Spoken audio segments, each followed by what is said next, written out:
irmãs, paz seja convosco. Meu nome é Leonardo Novaes e eu sou um dos apresentadores do programa EBD. Programa esse da Igreja Evangélica Assembleia de Deus Missão aos Povos, na cidade de Uberlândia. Eu quero convidar você, nesses próximos minutos, a enviar este vídeo para todas as pessoas que você conhece. Nós estamos chegando a 2.000 views por aula e isso é uma grande bênção. Eu quero pedir a sua ajuda para que nós consigamos alcançar o maior número de pessoas, para que cada uma dessas seja edificado pela Palavra de Deus através deste canal, o canal ADMP TV. Sejam bem-vindos ao programa Escola Bíblica Dominical. Nós estudaremos nesta oportunidade a lição de número 8, que tem o título Encontrando o Nosso Próximo. E para começar, eu quero convidá-los a abrir a sua Bíblia no Evangelho de Jesus Cristo, segundo Marcos, capítulo 12, versículo 33, para nós lermos o texto áureo desta lição, que nos diz: e que amá-lo de todo o coração, e de todo o entendimento, e de toda a alma, e de todas as forças, e amar o próximo como a si mesmo, é mais do que todos os holocaustos e sacrifícios. Mais uma vez, o Senhor Jesus está conversando, dialogando com os religiosos. Essa lição nos mostra que um certo doutor da lei indaga Jesus a respeito do que a lei dizia. Os religiosos deveriam ser as pessoas que mais praticavam o que a palavra de Deus ensinava. Aqueles que detinham a lei, ou aqueles que detêm a lei, que conhecem a palavra, devem ser aqueles que mais praticam. Mas, infelizmente, nós observamos que em alguns casos isso não acontece. E na aula de número 8, nós vamos aprender a respeito do que a lei de Deus diz sobre o cuidado com o próximo. E quando nós falamos em religião, vale a pena nós nos lembrarmos ou trazermos à memória aquilo que nós aprendemos na lição de número 7, sobre o significado da verdadeira religião. E para isso eu quero convidá-los a ler comigo a carta de Tiago, no capítulo 1, versículo 27, nós vamos ler na tradução O Livro, que nos diz: mas a verdadeira religião, aos olhos de Deus, pura e sem falhas, consiste em amparar os órfãos e as viúvas nas suas tribulações. Consiste também em não se deixar influenciar pela corrupção do mundo. Este versículo nos mostra a importância que Deus dá ao cuidado para com as pessoas mais necessitadas. O homem de Deus, Tiago, que escreveu essa carta, ele também nos mostra no mesmo capítulo, um pouco antes, um ensino muito importante a respeito de nós não sermos apenas ouvintes da palavra, mas cumpridores da mesma. E nós vamos ler Tiago, capítulo 1, versículos 22 a 24, na tradução da Bíblia Viva, que nos diz: e lembrem-se, esta mensagem é para obedecer, e não apenas para ouvir. Portanto, não se engane, pois se uma pessoa apenas ouvir e não obedecer, será como um homem que olha o seu próprio rosto num espelho, e logo que se afasta, ele não pode mais ver a si mesmo, nem se lembrar de como é a sua aparência. Desta forma, nós entraremos no tópico 1 desta lição, que tem como título Interpretação da parábola do bom samaritano. E para nós entendermos o que esta parábola nos mostra, nós precisamos separar alguns dos personagens que compõem a mesma. E o primeiro personagem que é citado nesta palavra é exatamente o doutor da lei. A palavra doutor da lei no grego é nomodidaskalos. Didaskalos, que significa doutor, e nomo, que significa lei. E a tradução dessa palavra é muito importante para nós compreendermos a parábola do bom samaritano, pois a tradução mostra que este homem que havia interrogado Jesus, ele era um perito na lei. Ele não era somente um leitor ou alguma pessoa que conhecia algo a respeito da lei. Ele conhecia a lei nas suas maiores particularidades. Ele era um doutor da lei. E existia uma diferença muito grande entre um doutor da lei e um escriba. Escriba no grego é gramateus, que significa homem de letras. Ele sabia algumas coisas a respeito da lei. Ele traduzia várias palavras, ele colocava num contexto, mas quem era especialista era o doutor da lei. Vamos ler um texto em Lucas, capítulo 10, versículo 25, na tradução da Bíblia Viva, que é exatamente o primeiro versículo que fala sobre a parábola do bom samaritano, que nos diz: um dia, um especialista nas leis de Moisés veio pôr à prova os ensinamentos de Jesus, fazendo-lhe esta pergunta: Mestre, que precisa um homem para fazer, ou que precisa um homem fazer para ir para o céu? Esse doutor da lei, ele não tinha a intenção de ouvir Jesus no sentido de Jesus mostrar uma certa profundidade no conhecimento da lei. Ele queria pegar Jesus em algum tipo de contradição. Ele queria ver se aquilo que Jesus estava ensinando era ou estava de acordo com a lei de Moisés. A atitude daquele homem era obscura e maldosa, e isso era simplesmente horrível. Por quê?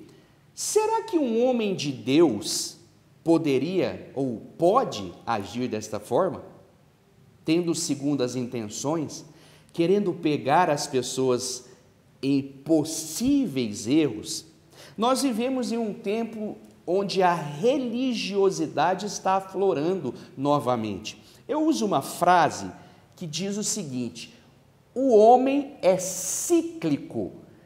As mesmas coisas que aconteciam no passado são as coisas que acontecem hoje. Por isso Salomão disse que não há nada novo debaixo do céu. O que era antes continua sendo hoje. Os mesmos problemas que os antigos doutores da lei apresentavam são os problemas que hoje são apresentados por determinados líderes evangélicos, por determinados conhecedores da palavra de Deus. Eles conhecem, mas não praticam. Eles pensam que estão agradando a Deus, mas não estão. Vocês se lembram de Paulo, o apóstolo Paulo, quando se converteu em Atos capítulo 9? Jesus incomoda Ananias em um determinado lugar e disse: olha, você vai até esse homem, Saulo de Tarso, que eu vou mostrar a ele o quanto ele deve padecer pelo meu nome. E Saulo de Tarso, que deixa de usar o nome hebraico Shaul ou Saulo e passa a usar o nome romano Paulo, escreve na carta aos Filipenses que ele resolveu esquecer todas as coisas que para trás ficavam e prosseguir para o alvo. O alvo dele era Jesus. Então não adianta eu e você conhecermos muito a respeito da lei se nós não formos praticantes da lei ou praticantes da palavra. Então nós vemos, observamos, estudamos que o primeiro personagem desta palavra é um doutor da lei. O segundo personagem é o próprio Jesus, o mestre, que dispensa comentários. O terceiro personagem é um homem que descia de Jerusalém, um judeu qualquer. A Bíblia não dá maiores informações a respeito desse homem. Outro personagem são os salteadores ou os ladrões, os sacerdotes, que eram homens de Deus, que deveriam ser homens de Deus, os levitas, da mesma forma, e por último os samaritanos. Quem eram os samaritanos? Era um povo que vivia na cidade de Samaria, ou nos seus arredores. Samaria era a capital do reino do norte. Quando Deus rasgou o reino das mãos de Salomão, ele deixou a nação do sul, que era Judá, com capital em Jerusalém, e o reino do norte, que era Israel, com capital em Samaria. E o que aconteceu? Devido à desobediência desse povo do reino do norte, eles foram levados cativos pelo reino conhecido como Assíria.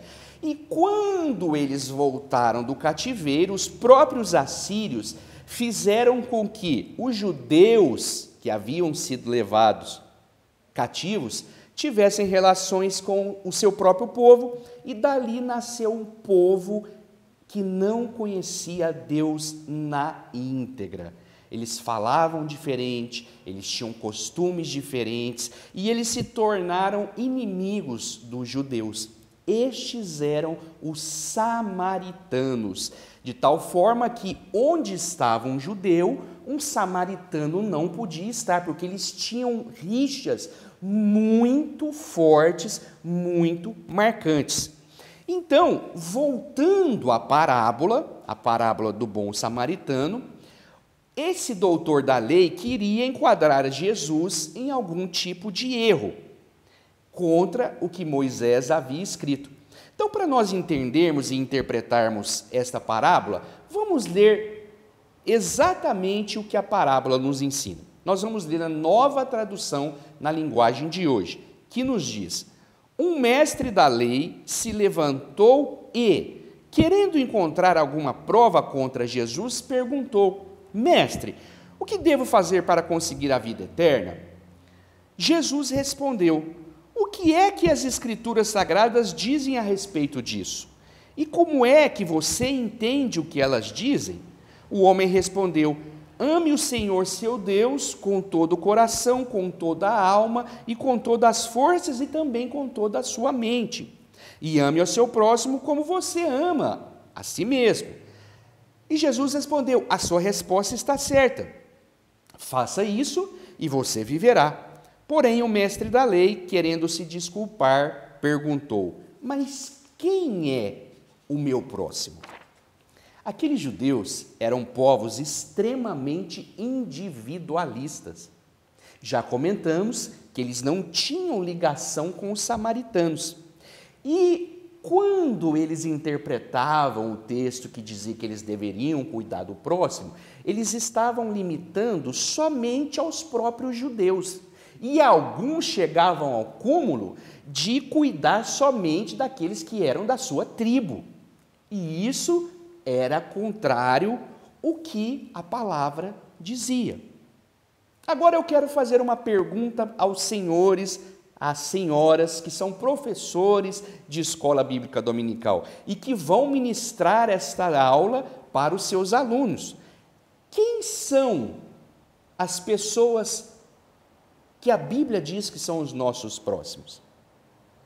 Quem são as pessoas que precisam da nossa ajuda? Respondendo à segunda pergunta, você responde à primeira. quem precisa da nossa ajuda é o nosso próximo, independente de cor, raça, tribo, língua, nação, independentemente de qualquer coisa, próximo é aquele que precisa de nós, ou seja, todas as pessoas, porque as pessoas podem precisar de recursos financeiros, podem precisar de ajuda espiritual, pode precisar de ajuda emocional e ajuda física. Então, próximo são todas as pessoas que existem. Desta forma, nós entraremos no tópico 2, que tem como título: compaixão e caridade são intrínsecas à fé salvadora. A palavra compaixão no grego e no hebraico se mescla com a palavra misericórdia. Vamos observar. A palavra é eleos, que significa piedade, compaixão e misericórdia. No hebraico, a palavra são duas palavras. É rerem, que significa entranhas, maciez, ventre, útero, fazendo alusão ao útero materno, e recede, que significa mútua obrigação ou solidariedade. Vamos ler um texto que se encontra no primeiro livro dos Reis, capítulo de número 3, versículos 23 a 26, na Nova Tradução na linguagem de hoje, que nos diz: Então o rei Salomão disse: cada uma de vocês diz que a criança viva é a sua e que a morta é da outra.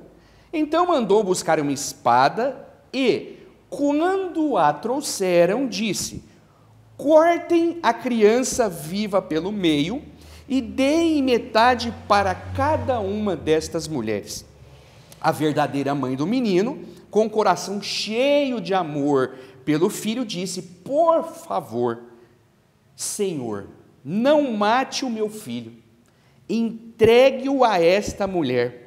Mas a outra disse: podem cortá-lo em 2 pedaços, assim ele não será nem meu, nem seu.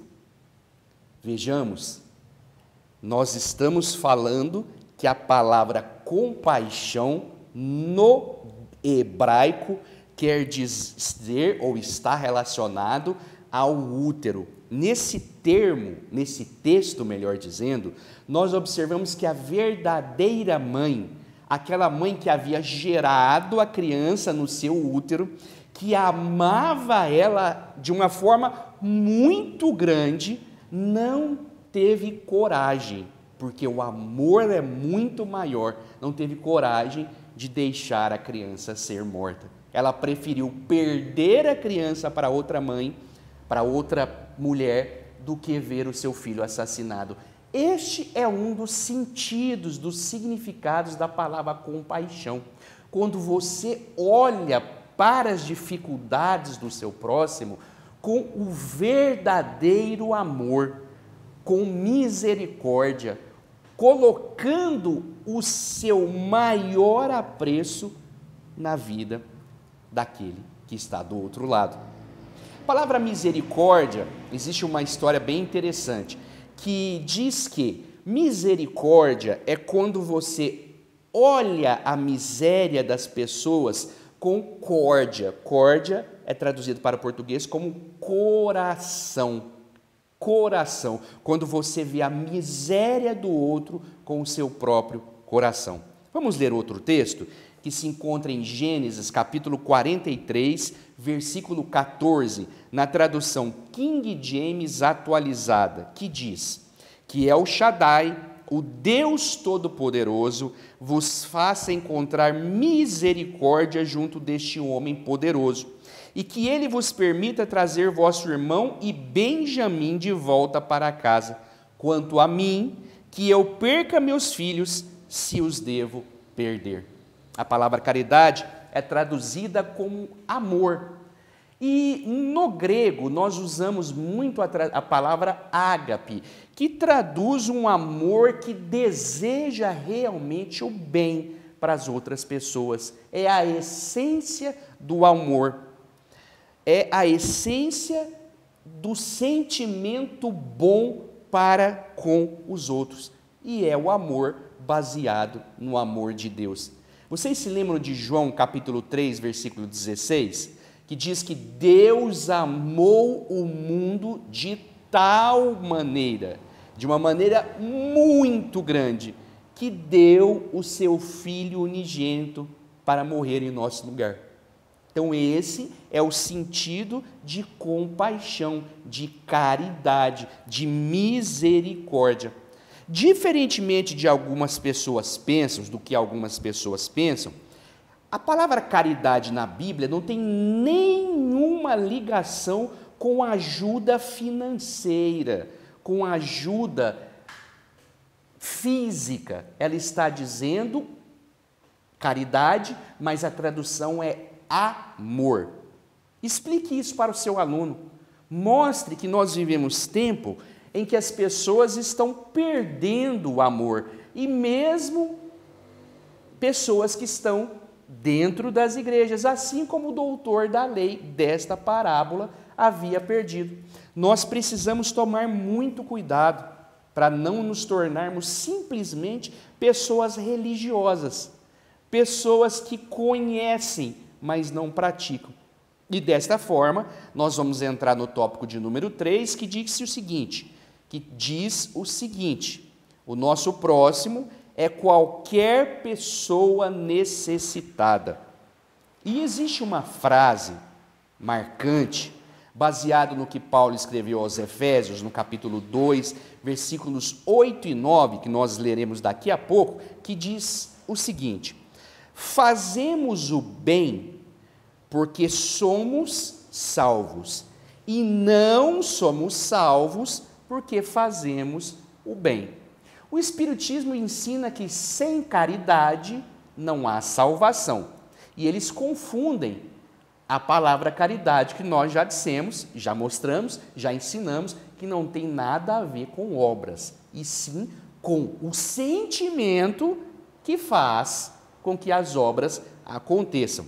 Vamos ler o que Paulo escreveu aos Efésios nesse texto. Efésios 2, versículo 8 e versículo 9, na tradução da Bíblia Viva, que nos diz: devido à sua bondade é que vocês foram salvos, mediante a confiança em Cristo, e até a própria fé em Jesus não vem de vocês mesmos, é uma dádiva de Deus também. A salvação não é uma recompensa pelo bem que fizemos, portanto, nenhum de nós pode obter qualquer mérito por isso. Vamos ler esse texto, esses 2 versículos na tradução Almeida, Revista e Corrigida. Porque pela graça sois salvos por meio da fé.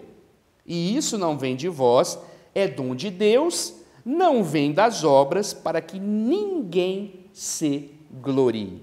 Desta forma, nós deixamos claro que nós agimos com amor porque fomos alcançados pelo amor de Deus.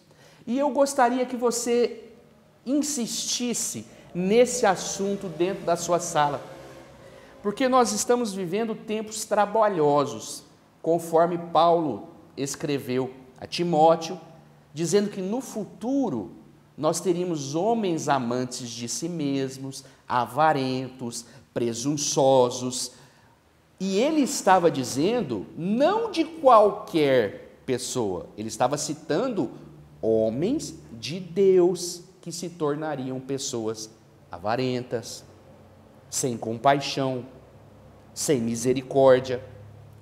E de forma aplicativa, fazendo uma aplicabilidade de tudo isso que nós estamos aprendendo, eu pergunto a vocês: como é que você trata as pessoas necessitadas?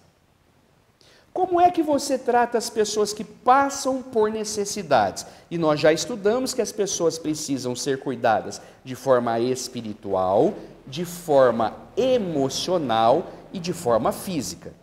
Dentro da parte física, nós temos todo tipo de ajuda financeira existente. Como é que você cuida dessas pessoas? O seu pastor é um exemplo de pessoa que pratica compaixão para com os outros?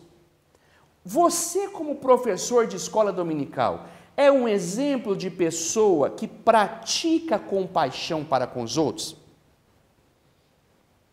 Eu vou fazer uma pergunta, eu vou quebrar um pouco a tradição da aula, para ser muito direto. Como é que você, professor de escola bíblica dominical, que conhece a palavra um pouco mais, ou em alguns casos, muito mais do que os alunos, como é que você trataria um aidético em estado terminal que adentrasse a sua sala de escola? Como é que você trataria um homossexual, um travesti, se ele adentrasse a sua sala de escola dominical? A revista fala sobre a parábola do bom samaritano. Passou o judeu, foi assaltado, caiu à beira do caminho, não conseguiu se recuperar, e naquela mesma hora passou um religioso, era o sacerdote, um homem de Deus. Passou um levita, que era um homem envolvido com as coisas de Deus, e nenhum deles tiveram coragem de cuidar daquela pessoa. Sabe por quê? Porque ele era uma pessoa desconhecida, um simples judeu. Se a parábola quisesse mostrar quem ele era, a parábola teria dado nome a ele. E a Bíblia nos mostra que um homem, um judeu, ele estava caído, então passou o sacerdote, o levita, e nenhum deu ajuda para aquele homem. Mas passou um samaritano que era inimigo dos judeus.